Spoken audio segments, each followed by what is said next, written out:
Question number 2 में दिया गया है एक शॉपकीपर 4000 रुपीज़ में कुछ सामान को खरीदता है, फिर उसके ऊपर में 20% प्रॉफिट रखता है और कंज्यूमर को बेच देता है। और ये जो ट्रांजैक्शन हुआ है ये एक ही स्टेट के अंदर का है और जीएसटी का चार्ज 5% है। तो इन सवाल को सॉल्व करने बोला है, तो आइए एक एक करके सॉल्व करते हैं। सबसे पहले सवाल में बोला गया है कि सेलिंग प्राइस पता करिए excluding tax, that means tax को छोड़ करके सेलिंग प्राइस क्या है उसको पता करने बोला है। तो आइए इसे सॉल्व करते हैं। इसको सॉल्व करने के लिए मान लेते हैं कि ये एक शॉपकीपर है और ये एक कंज्यूमर है। शॉपकीपर 4000 रुपीज़ में कुछ सामान को खरीदता है और उसके बाद में 20% प्रॉफिट रखता है। प्रॉफिट रखने के बाद में इस सामान को कंज्यूमर को सेल कर देते हैं। तो कंज्यूमर का जो कॉस्ट प्राइस होगा वो होगा 4000 रुपीज़ प्लस 20% ऑफ द 4000।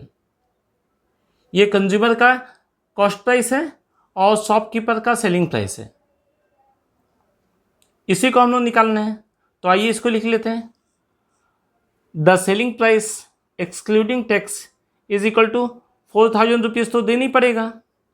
उसके बाद में 20% प्रॉफिट ऑफ द 4000 रुपीज़ निकालेंगे। तो 20% के लिए हम लोग 20/100 लिखते हैं, या ऑफ के लिए मल्टीप्लाई और 4000 रुपीज़।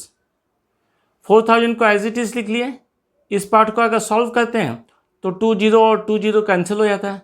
40 के साथ में 20 का मल्टीप्लाई होगा और मल्टीप्लाई होने से ये 800 रुपीज़ होगा। अब 4000 के साथ में 800 को जोड़ देने से ये हो जाएगा 4800। नेक्स्ट सेकेंड वाले पार्ट में क्वेश्चन बोला है CGST paid by the consumer. Consumer CGST कितना पेड करता है उसको निकालना है। तो कंज्यूमर CGST जो पेड करेगा वो GST का हाफ होगा। GST यहाँ 5% है तो CGST 2.5% होगा। तो इसको निकाल लेते हैं। तो CGST होगा CGST paid by the consumer is equal to 2.5% of ये जितना रुपीज़ आया था ना उस रुपीज़ के ऊपर में हम लोग 2.5% निकालेंगे।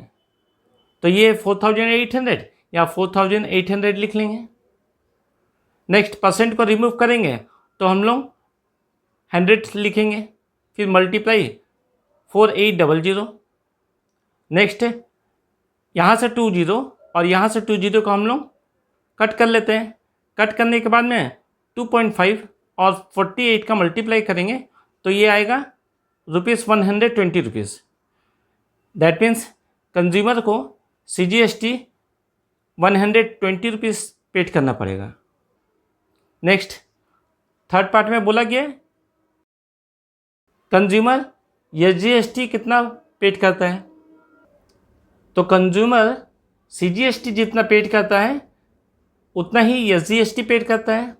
तो इसका आंसर हम लोग को मिल जाएगा 120 रुपीज़। यह हो गया थर्ड पार्ट का आंसर। नेक्स्ट पार्ट में क्वेश्चन में बोला गया है total amount paid by the consumer. Consumer total कितना रुपीज़ देगा। तो कंज्यूमर कितना रुपीज़ देगा। तो कंज्यूमर सबसे पहले 4800 रुपीज़ देगा।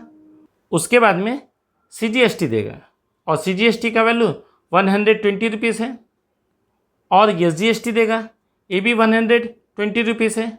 अब हम लोग इन तीनों रुपीज़ को जोड़ देते हैं, ये हो जाएगा 5040 रुपीज़। ये हो जाएगा फोर्थ पार्ट का आंसर।